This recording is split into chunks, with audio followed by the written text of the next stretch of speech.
Ma'asyiral muslimin yang Allah muliakan, ada sebuah riwayat yang dikeluarkan Imam Muslim dari ibunda kita Aisyah radhiyallahu taala anha, istri Rasulullah sallallahu alaihi wasallam. Beliau menceritakan ada seorang wanita miskin, wanita fakir datang menemui beliau radhiyallahu taala anha. Wanita ini seorang ibu dengan 2 orang anak, dan kedua anak perempuannya itu dibawa menghadap ke Aisyah radhiyallahu taala anha.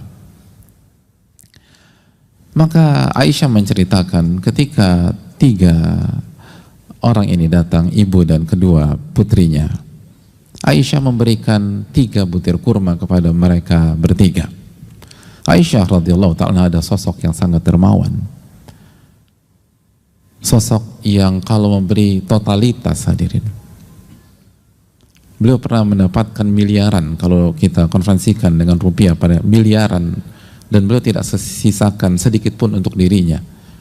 Kalau beliau punya banyak, beliau kasih banyak. Kalau beliau sedang tidak ada apa-apa, maka itu yang beliau berikan.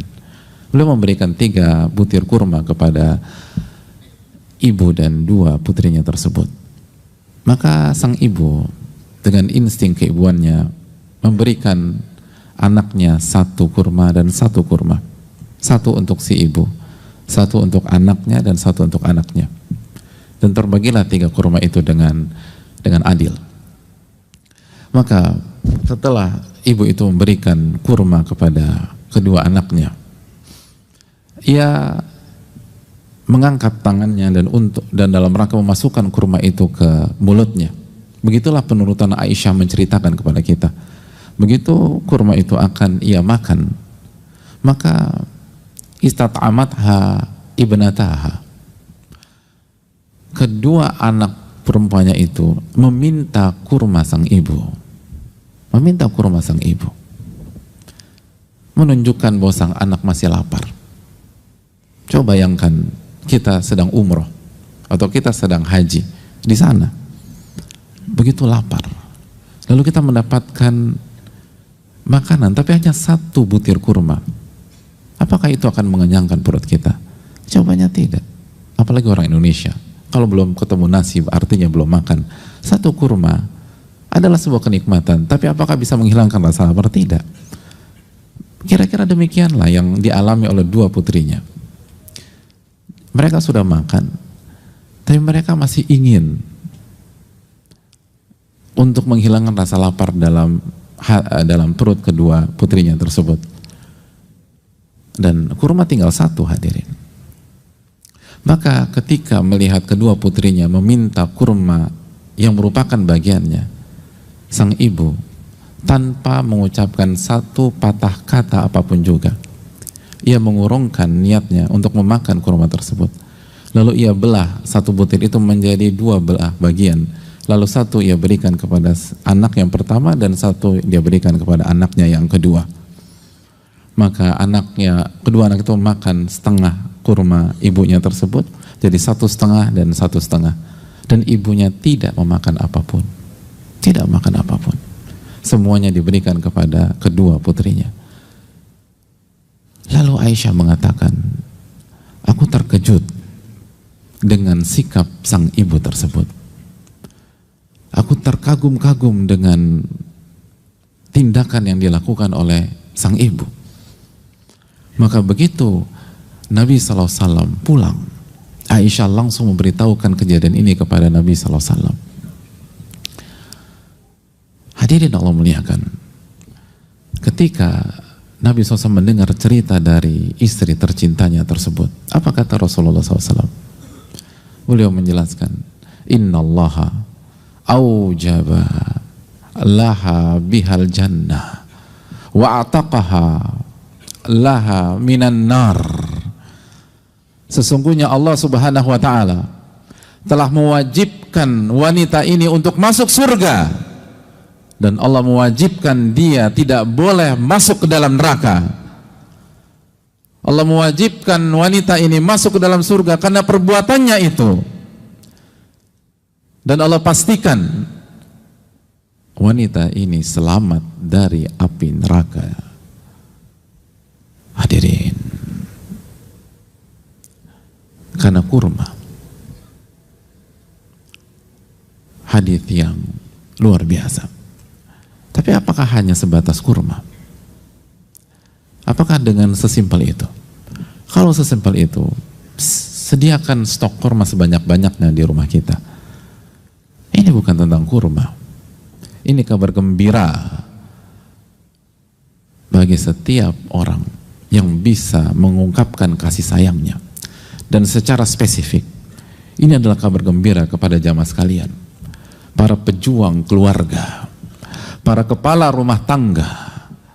Ini adalah kabar gembira kepada setiap tulang punggung keluarga yang bekerja tanpa kenal lelah untuk menafkahi istri dan anak-anak, untuk mengungkapkan kasih sayangnya kepada istri tercinta dan anak-anak yang ia harapkan dan ia banggakan.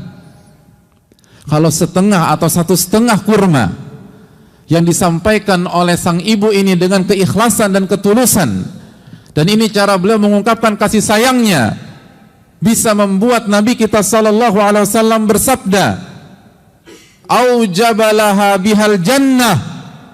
Allah mewajibkan wanita ini masuk ke dalam surga.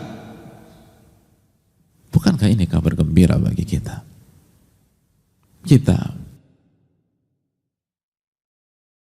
yang telah memperjuangkan keluarga, memperjuangkan istri dan anak-anak,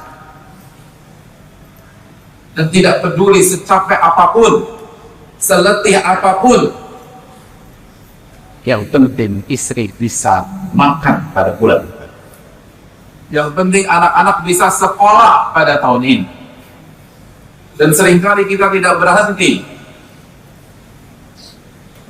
kita cari side job, kita cari pekerjaan tambahan. Agar apa? Agar bisa bayar uang gedung, agar bisa menjadikan mereka anak-anak yang bukan hanya baik secara fisik dan gizi, tapi juga baik secara otak dan iman. Orang-orang yang berusaha menjalankan konsekuensi dari sebuah keputusan, yaitu menikah dan memiliki keluarga, lalu yang tidak biarkan keluarganya terbengkalai, yang perjuangkan keluarganya, dia cari nafkah untuk keluarganya, bahkan ia rela biarkan keluarganya yang merasakan rasa kenyang dan ia kelaparan. Bagaimana anaknya bisa sekolah? Bagaimana anaknya bisa makan dengan makanan yang bergizi? Dan anaknya tidak perlu tahu seberapa capeknya seorang ayah, seberapa letihnya seorang ayah. Kita yang tetap bertahan di sebuah perusahaan, walaupun mungkin direndahkan oleh atasan kita, dimarah-marahin dengan kata tidak pantas oleh atasan kita, dan kita tetap bertahan karena kita ingat ada sosok-sosok di rumah yang akan kita perjuangkan dan akan terus kita perjuangkan. Dan kita nggak pernah cerita kepada orang rumah betapa sakit hatinya kita diinjak-injak di kantor, betapa sakit hatinya kita dilecehkan oleh seorang klien misalnya, atau direndahkan oleh seorang pihak. Tapi itu kita jalani demi mengungkapkan kasih sayang kita kepada istri dan anak-anak. Kita yang tidak pernah cerita betapa beratnya kompetisi di dunia kerja pada hari ini, betapa beratnya saling sikut di dunia kerja pada hari ini, lalu pulang dengan wajah tersenyum dan bermain dengan anak-anak. Kita yang lebih memilih bersama mereka ketika pulang dalam kondisi capek, dalam kondisi letih, dalam kondisi lelah, kita bisa saja mencueki mereka, kita bisa saja membiarkan mereka dengan gadgetnya, tapi kita nggak mau. Kita ingin menunaikan hak mereka. Hak mereka bukan hanya mendapatkan nafkah, tapi hak mereka mendapatkan perhatian dari ayahnya, hak mereka mendapatkan perhatian dari suaminya. Maka